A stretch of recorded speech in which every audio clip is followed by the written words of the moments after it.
Langkah tersebut menjadi bagian dari upaya pemerintah Provinsi Jawa Barat menekan peredaran narkotika, obat keras tanpa izin, serta minuman keras ilegal yang dinilai semakin marak, termasuk diperjualbelikan di warung-warung tanpa izin. KD mengajak warga melaporkan temuan tersebut kepada aparat berwenang maupun melalui unggahan di media sosial. Ia menegaskan masyarakat yang aktif melaporkan akan diberikan hadiah. Ya, kami sampaikan ya, sekarang ini banyak orang yang jualan tramadol dan warung-warung minuman keras ilegal. Bagi warga Jabar, siapa yang bisa memposting, menceritakan warung-warung tramadol di media sosial, saya akan kasih hadiah juga. Ayo, kita ramaikan media sosial kita dengan menayangkan orang-orang yang berdagang di Jawa Barat, merusak moral anak-anak Jawa Barat. Oke, Bapak? Kolaborasi antara aparat dan masyarakat diharapkan mampu mempersempit ruang gerak pelaku sekaligus memberikan efek jera terhadap peredaran obat-obatan ilegal.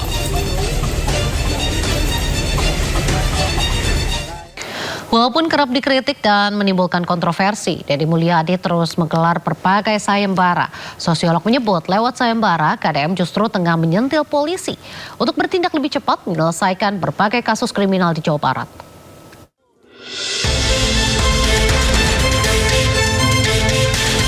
Sayembara pertama dilakukan saat Deddy Mulyadi dengan menjanjikan hadiah bagi siapa saja yang berhasil memberikan informasi hingga pelaku penganiayaan dan penyekapan Yuvita Trirejeki berhasil ditangkap. Deddy kembali menggelar sayembara untuk memberantas aksi begal. Warga yang berhasil menangkap begal dalam kondisi selamat dijanjikan mendapat uang tunai 5 hingga 50 juta rupiah. Terbaru, Deddy Mulyadi meluncurkan sayembara pemberantasan peredaran tramadol ilegal. Langkah ini dimaksudkan untuk membantu aparat mengungkap jaringan penjualan obat keras ilegal yang dinilai meresahkan masyarakat. Menanggapi aksi Deddy Mulyadi, sosiolog Universitas Padjadjaran menilai rangkaian sayembara tersebut merupakan strategi politik Abu Nawas, yakni pendekatan yang menarik perhatian publik sekaligus memberikan tekanan moral agar aparat bertindak lebih cepat. Ya, jadi apa yang dilakukan oleh KDM ini ya secara tidak langsung ya memaksa aparat yang berwenang untuk melakukan tindakan yang lebih cepat. Jadi ini yang saya berikan nama sebagai politik Abu Nawas ya. Kenapa diberikan nama politik Abu Nawas? Karena Abu Nawas itu seringkali menggunakan sayembara ya, dan menimbulkan pro kontra ya, dan banyak pihak yang kebingungan dengan apa maksud dan tujuannya gitu. Tetapi pada endingnya maksud dari sayembara tersebut memberikan solusi yang cerdas. Meski menuai pro kontra, sayembara menjadi salah satu ciri pendekatan Deddy Mulyadi dalam merespon berbagai persoalan di Jawa Barat dengan melibatkan masyarakat secara langsung dalam upaya penegakan hukum. Tim Liputan iNews melaporkan. Pemirsa, viral video seorang penumpang bus Transjakarta dipaksa turun oleh petugas, diduga karena bau yang mengganggu penumpang lain. Video ini pun menuai berbagai tanggapan warganet.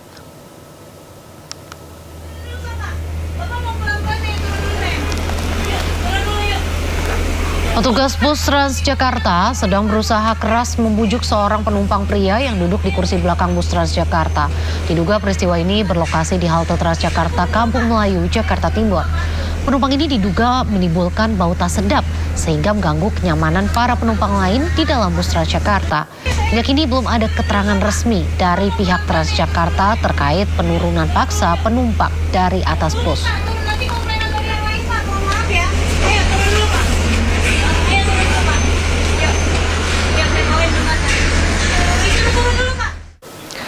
Hore, gaji guru naik. Tapi di Singapura, pemirsa. Ya, pemerintah Singapura berencana menaikkan gaji bagi 36.000 tenaga pendidik mulai 1 Oktober 2026. Pemerintah Singapura menaikkan gaji berkisar 2 hingga 9% untuk 36.000 guru di Singapura. Langkah ini diambil Kementerian Pendidikan Singapura demi menjaga daya saing profesi pendidik, dan kebijakan ini juga demi meningkatkan kualitas hidup guru di Singapura.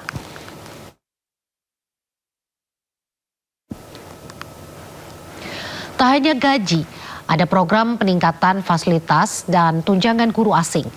Bagi ekspatriat atau guru dari luar negeri, sejumlah sekolah internasional menyediakan paket kompensasi seperti tunjangan perumahan hingga potongan biaya sekolah anak.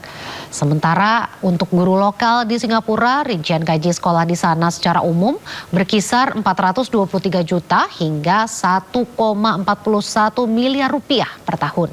Artinya jika per tahun paling kecil 423 juta, berarti per bulannya gaji guru terendah di Singapura menerima 35 juta untuk per bulan.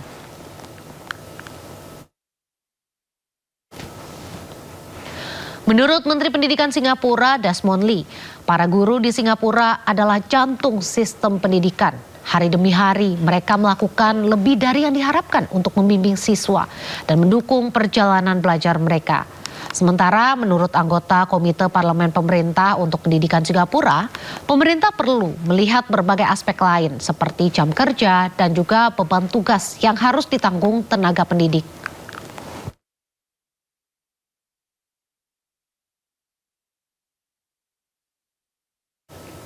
Jika melihat perbandingan gaji guru di Asia Tenggara, Brunei Darussalam menjadi negara yang memberikan gaji terbesar untuk tenaga pendidik.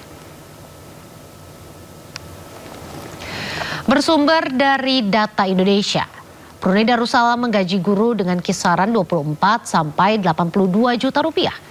Singapura di posisi kedua dengan gaji 42 sampai 71 juta rupiah.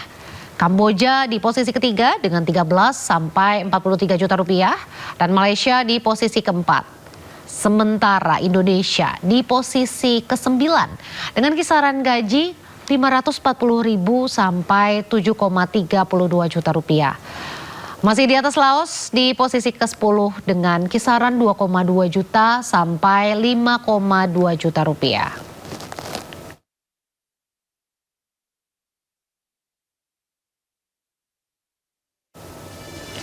Mantan Jampitsus Kejagung Febri Adriansyah melakukan perlawanan hukum lewat 2 permohonan pra-peradilan. Dia pernah di DMCM. Inilah sejumlah wanita yang mengaku terkejut saat memeriksa direct message di media sosial mereka. Pasca viral kasus Brian Ebem yang merekam tanpa izin menggunakan kacamata pintar dan menjadikannya konten, akhirnya membuat sejumlah wanita memeriksa akunnya. Ternyata Brian Ebem bahkan mengirimkan pesan untuk tawaran kerjasama melakukan rekaman konten melalui chat pesan singkat.